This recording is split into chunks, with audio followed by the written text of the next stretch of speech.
Hello guys, welcome back to our channel बैरा enter the art of fishing. Guys, आज का topic है हमारा फिशिंग स्पॉट्स के ऊपर, जो कि एक क्वेश्चन है जो सभी एंगलर्स हमको पूछते रहते हैं गाइज, कि जो एंगलर्स है या पुराने एंगलर्स या प्रो एंगलर्स है, why they don't share their fishing spots, कि वो अपने फिशिंग स्पॉट्स को क्यों नहीं बताते बाकी एंगलर्स को, या क्या रीज़न है उसके पीछे, क्या कारण है जो कि लोग फ़िशिंग स्पॉट अपना छुपा के रखते हैं एंड किसी के साथ शेयर नहीं करते हैं, या तो कुछ स्पेसिफिक लोगों के साथ शेयर करते हैं, जैसे कि उनके फ़िशिंग बडीज़ हो गए, फ़िशिंग उनके साथ में जो फ़िशिंग करते हैं कुछ लोग होते हैं जो सिलेक्टेड लोग, उनके साथ ही फ़िशिंग स्पॉट्स शेयर करते हैं। सो इसमें गाइज मैं आपको बता दूं कि कोई दुश्मनी नहीं होती है। कोई भी प्रो एंगलर या पुराना एंगलर या जूना एंगलर, एक्सपीरियंस एंगलर होता है, वो फिशिंग स्पॉट नहीं बताने के पीछे कुछ रीजंस होते हैं जिसकी वजह से वो नहीं बताता है। उसको आपसे कोई जलन नहीं होती है या कोई प्रॉब्लम नहीं होता है। उसके पीछे जो रीज़न है गाइज, उसके बारे में हम इस वीडियो में आज बात करेंगे, ताकि आप लोगों के माइंड से कन्फ्यूजन क्लियर हो जाए कि क्या रीज़न है कि ऐसा होता है। अगर आपको वीडियो अच्छा लगेगा इस तो वीडियो को लाइक करना, चैनल को सब्सक्राइब करना अगर आप चैनल पर नए हैं तो, और बेल आइकन दबा देना ताकि आपको नोटिफिकेशन मिलता रहे हमारे आने वाले वीडियोज़ के। अब इसमें गाइस जो पहला पॉइंट है वो है एमेच्योर एंगलिंग। सपोज आपने फिशिंग स्टार्ट किया है, आपने वीडियोस देखा रिवर मॉन्स्टर के, बाकी यूट्यूब पे जो वीडियोस आते हैं फिशिंग के, वो सब वीडियोस देख के आपको इस चीज़ की इच्छा जागी कि हम भी फिशिंग करें। ये तो बहुत इजी टास्क है फिशिंग करना, बहुत ही अच्छा स्पोर्ट है, बट बहुत आराम से किया जा सकता है। आप फिशिंग स्टार्ट करते हैं, लेकिन आप ऐसे एंगलर्स के वीडियोस देख के आते हैं कि जिसको देख के आपको ऐसा लगता है कि यार हमने छोटी मछलियाँ बहुत पकड़ ली, ढोमे सिंगाड़े वगैरह छोटे मोटे, अभी हमको बड़ी मछली पकड़ना है। इंस्टेड ऑफ स्टडिंग की जो पर्टिकुलर बंदा है जिसके वीडियोस आपने देखा है, उसने कितने सालों का स्टडी किया है या कितने फैक्ट्स है जो हमें स्टडी करने चाहिए फ़िशिंग वो टाइप की मछलियों को टारगेट करने के लिए, या उस टाइप की मछलियों का जो सपोज उनका स्ट्रेंथ जो होता है मछलियों का, उनका स्ट्रेंथ क्या है, वो सब चीज़ों के बारे में स्टडी करना चाहिए। उनका बिहेवियर क्या है मछली का, जो फिश आप टारगेट कर रहे हैं उसके बारे में बात कर रहा हूँ मैं। जैसे कि बैराकुडा हो गया, जीटी हो गया, बैरामुंडी हो गया, स्नैपर, ग्रुपर, इनके सब के स्पॉट्स का अलग टाइप होता है, अलग लोकेशन होता है गाइज। मैं आपको बोलूँगा कि आप पहले फिशिंग स्पॉट्स को स्टडी करो एंड फिश जो भी फिश आप टारगेट करना चाहते हैं, आपने वीडियोस देख के आपको इंटरेस्ट जागा है उसको पकड़ने का, जो भी फिश आप टारगेट कर रहे हैं उसके बारे में स्टडी करो कि वो फिश का क्या बिहेवियर होता है, वो कैसा बिहेव करती है, क्या खाना खाती है, समुद्र में उसका बिहेवियर कैसा है, इन द सेंस कि उसका नेचर कैसा है, कैसा अटैक करती है वो मछलियों को, एंड उसका मूवमेंट कैसा होता है, टाइडल मूवमेंट है कि नॉर्मल कभी भी अवेलेबल होती है, पर्टिकुलर फिक्स स्पॉट होता है कि वो आती है जाती है कोई स्पॉट्स पे, कोई मछलियाँ ऐसी होती है जो एक कंट्री से दूसरे कंट्री में एज़ पर सीजन ट्रैवल करती हैं। इस तरह की चीज़ें आपको स्टडी करनी चाहिए। एंड उसके बाद जब आपको लगे कि हाँ मुझे पर्टिकुलर स्पीसीज़ के बारे में पूरा नॉलेज हो गया है एंड उसको मैं पकड़ने के लिए रेडी हूँ, मैंने सेटअप बना लिया है प्रॉपर पकड़ने के लिए, मूड बन गया मेरा, देन आप पर्टिकुलर कोई एंगलर को पकड़े जिसको एक्सपीरियंस हो, जिसको उसके बारे में नॉलेज हो, एंड उससे रिक्वेस्ट करो कि सर ऐसा ऐसा है, मैंने पूरा नॉलेज किया, गेन किया, स्टडी किया है, मुझे आपकी हेल्प की ज़रूरत है, आप मुझे हेल्प करें अगर हो सके तो। ये उनका चॉइस है गाइस कि वो हेल्प करें या ना करें, क्योंकि ये ह्यूमन नेचर है, सबका अलग अलग पॉइंट ऑफ व्यू होता है। हमें उसके लिए गुस्सा नहीं होना चाहिए कि ये बंदा बहुत एटीट्यूड वाला है, ऐसा है वैसा है, ये सब बातें ना बोल के, क्योंकि ये फ्रीडम ऑफ चॉइस है गाइस कि वो आपका हेल्प करे या ना करे, अपना स्पॉट आपके साथ शेयर करे या ना करे। अब अगला पॉइंट ये आता है गाइज, फिशिंग स्पॉट शेयर नहीं करने के पीछे ये भी एक इम्पॉर्टेंट फैक्टर होता है कि जो हमारा टैकल सेटअप होता है वो इनअप्रोप्रिएट होता है। जैसे कि मैं एंगलर हूँ, अगर मैं तो नहीं हूँ प्रो एंगलर, मैं भी एक लर्निंग एंगलर ही हूँ और लाइफ टाइम रहूँगा लर्निंग एंगलर। जो प्रो एंगलर्स होते हैं या सीनियर एंगलर्स हैं, उनका रिस्पेक्ट तो हमें करना ही चाहिए।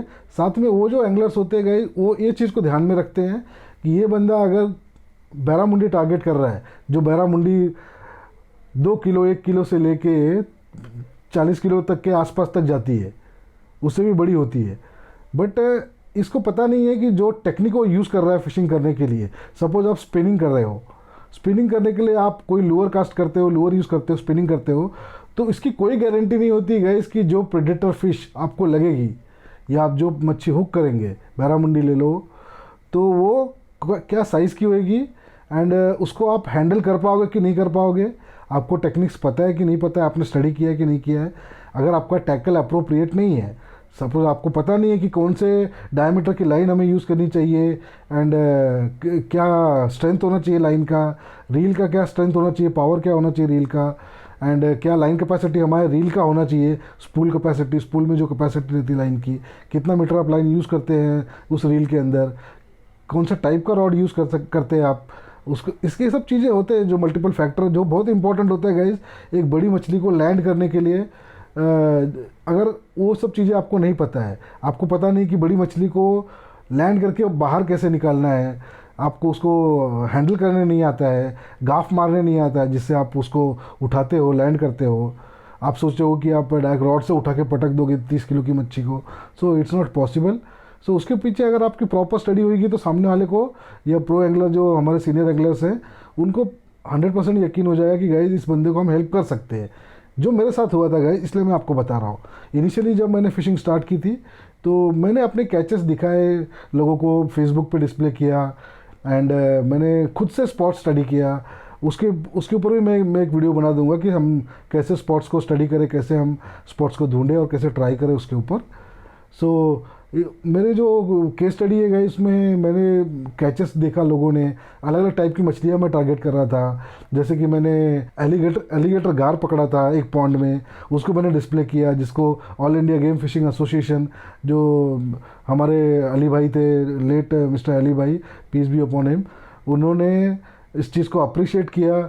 उन्होंने मेरे कैचेस का फ़ोटोज़ वीडियोज़ मंगाया, उन्होंने उसको डिस्प्ले किया all India game fishing association में। फिर बाकी जो मैंने कैचेस किए, इवन मैं गोवा के ट्रिप पे था, एक सिंगाड़ा भी पकड़ा था मैंने, तो उसको कितने आराम से मैंने हैंडल किया, उस मच्छी को वापस रिलीज़ किया मैंने। बट वो सब चीज़ें देख कर लोगों को इंटरेस्ट आता है कि हाँ ये बंदा एटलीस्ट सेंसिबल है, इसको थोड़ा बहुत नॉलेज है, ये एफर्ट डाल रहा है नई चीज़ें सीखने के लिए। सो वो सब चीज़ें देखकर कोई सीनियर एंगलर्स होते हैं, जैसे हमारे संतोष कुलवानकर भाई है, अली भाई थे, हकीम हुसैन भाई है, और बहुत सारे एंगलर्स हैं गाइज। मुझे जो गाइडेंस दिया हुआ है लोगों का, मैं उनका नाम बता रहा हूँ जो मेरे मेंटर्स हैं। उसमें से एक सलीम भाई है हमारे टाउन के कुलाबा साइड के, एंड लायन हार्ट भाई है, उनसे भी काफ़ी चीज़ें मैंने सीखी है। एंड काफ़ी लोग हैं गाइज, बहुत बड़ा लिस्ट है। सो इन्होंने हमको हेल्प किया, बट उन्होंने देखा कि इस बंदे के अंदर पोटेंशियल है, ये बंदा कर सकता है। सो उस हिसाब से उन्होंने डिसाइड किया एंड थोड़ा हेल्प किया गाइज। बट फिशिंग स्पॉट्स के बारे में frankly speaking there are few anglers, senior anglers, जिन्होंने मुझे हेल्प किया, बट उन्होंने गाइडेंस दिया मुझे कि बेटा कैसा तेरे को फिशिंग स्पॉट्स सर्च करना है, तू जा वहाँ पे स्टडी कर, अपना दिमाग लगा।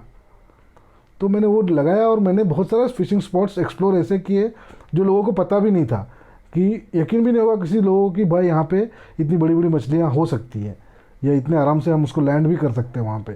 सो गाइस जो इनअप्रोप्रिएट सेटअप होता है उसमें मैं अपना एक स्टोरी बताना चाहता हूँ कि मैंने अपना सेटअप कैसे रेडी किया फॉर बैरामुंडी फिशिंग। स्पेशली मैं ज़्यादा बैरामुंडी टारगेट करता हूँ क्योंकि मुझे उसमें बहुत मज़ा आता है गाइस, वो बहुत ही अच्छा गेम है बैरामुंडी को पकड़ना।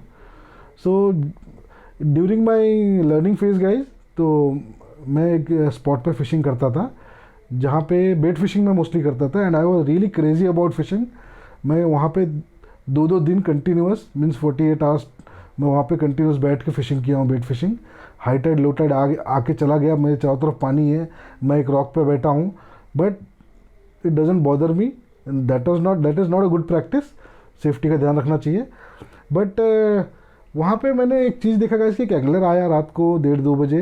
आई was with my friend, one of non angler friend. मैं वहाँ बेट फिशिंग कर रहा था, वो पीछे से आता है, वो with in few seconds like 10-20 seconds वो टैकल सेटअप करके ही लाता है रॉड बीट, और एक कास्ट करता है मेरे सामने, और वो बड़ा स्प्लैश होता है उसके लूअर पे, एंड 20 से 25 किलो के आसपास का मच्छी था जो लैंड करता है विद इन 5 to 10 मिनट्स मेरे सामने लैंड करता है। That was the first moment, मैं जब फर्स्ट बैरामुंडी देखा था, दैट ऑल्सो 20-25 किलो का, it was like huge for me and eye opener था मेरे लिए कि ऐसा भी हो सकता है। उसको फ्रैंकली स्पीकिंग उस मच्छी को देखकर मैं डर गया था। उस एंगलर का नाम मैं, अगर उनको बुरा लगे तो I am really sorry about it. उनका नाम है राहुल पौडवाल, जिनका फर्स्ट कैच मैंने देखा था, वो भी टाउन के ही है। और वो कैच गाइज जो 20-25 किलो का था, उसको देख के मैं डर गया। सो मैं डिसाइड किया कि गाइज इतना बड़ा मछली कैसा टारगेट लैंड कर सकता है कोई, बट मेरे सामने हुआ चीज़ें तो मुझे बहुत उसका इंटरेस्ट जागा कि ये क्या चीज़ है, क्या मैं उस चीज़ को पकड़ सकता हूँ। But the way they landed it so easily, but उतना बड़ा मच्छी को हैंडल करना, उसको लैंड करना बहुत डिफ़िकल्ट टास्क था मेरे लिए देखने के हिसाब से first time. So I was really scared. मैंने सोचा कि यार नहीं हो सकता अपने से। So I am happy with the small game only. So मैं कुछ कंटिन्यू किया, नियर अबाउट 3-4 मंथ्स मैं कंटिन्यू किया। बट उनसे मेरी फ्रेंडशिप हुई मिस्टर राहुल से। सो उस स्पॉट के ऊपर हम आने जाने लगे, तो हमारी दोस्ती होने के बाद उन्होंने रात को भी मुझे वापस इनवाइट किया कि चल आजा, अपन will try the fishing for barramundi. तो मैंने चल देखते हैं। सो गया, हमने रात को वापस लैंड किया 2-3 मछलियाँ, उन्होंने ही लैंड किया, आई एम नॉट सेइंग कि मैंने लैंड किया। तो मुझे थोड़ा कॉन्फिडेंस बिल्डअप हुआ। बट मेरे उनके साथ में इतना अच्छा बॉन्डिंग हो गया था कि रात को अगर वो बंदा फिशिंग को जाता है और मेरा ऑफिस भी है, तो भी वो मुझे कॉल करता है, बोलता है कि भाई मैं जा रहा हूँ, अकेला हूँ, तो तू आता रहेगा तो आ जा। तो भले मैं सोया नहीं हूँ, दिन भर काम करके आया हूँ, तो भी मैं रात को उसका सपोर्ट करने के लिए, उनका साथ देने के लिए मैं रात को जाता था कि चलो, मुझे तो इंटरेस्ट नहीं था बड़ी मच्छी को पकड़ने के लिए, तो भी मैं रात भर उनके साथ में फ़िशिंग करता था, so that I can learn something. और क्या चीज़ें हैं देखने में भी बहुत, इट्स सो इंटरेस्टिंग है कि हम देखे हो बड़ी मछली को लैंड करते हुए। सो उस हिसाब से मैंने देखा, तो फिर मुझे फाइनली डिसाइड किया मैंने कि I will also go for this game, मैं भी बैरामुंडी को पकड़ूंगा। सो मैंने फिर स्टडी करना चालू किया कि क्या क्या कैसे कैसे सेटअप लगते हैं, उनसे भी डिस्कस किया। एंड बाकी जो एंगलर्स है, प्रो एंगलर्स है, उनसे भी डिस्कस करके मैंने प्रॉपर सेटअप एक रेडी किया, जो मैं उस टाइप की मछली को टारगेट करने के लिए। And then I started targeting. फिर मैंने वहाँ पे लैंड ना करते हुए, मैं मुंबई में मलाड में एक स्पॉट है, वेल नोन स्पॉट है, सबको पता है, वो बिग रॉक नाम है उसका। सो वहाँ पे मैंने मेरा फर्स्ट बैरामुंडी लैंड किया।